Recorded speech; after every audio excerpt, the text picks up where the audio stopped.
अहम खबर आपको देंगे। बिजली की लोड शेडिंग ने शहरियों की जिंदगी अजीरन कर दी है। पेशावर के शहरी इलाकों में 12 से 15 घंटे, जबकि देही इलाकों में 8 से 20 घंटे की लोड शेडिंग की जा रही है। घरेलू सार्फिन के साथ साथ कारोबारी तबका भी बिजली की लोड शेडिंग से परेशान है। इसी हवाले से मजीद बता रहे हैं आसिफ शहजाद। जी आसिफ। जी बिल्कुल, बिजली लोड शेडिंग का सिलसिला एक बार फिर उरूज पर पहुंच गया है। पेशावर के जो शहरी इलाके हैं वहां 12 से 14 घंटे की लोड शेडिंग की जा रही है, जबकि देही इलाकों में सूरत हाल इससे भी ज़्यादा ख़राब होती जा रही है। मैं इस वक्त मौजूद हूँ एक रेफ्रिजरेशन दुकान पर, जहाँ पर मकैनिक जो है AC और फ्रिज वगैरह की मरम्मत करते हैं। उनको भी मुश्किलात का सामना है। उनका कारोबार किस हद तक लोड शेडिंग से मुतासिर है, क्या मुश्किलात हैं? अस्सलाम वालेकुम।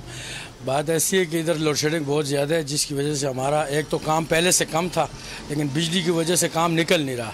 हमें भी परेशानी है, लोगों को भी परेशानी है। जब फ्रिज आते हैं तो उसको तैयार करने के लिए हमें 7-8 घंटे की ज़रूरत होती है।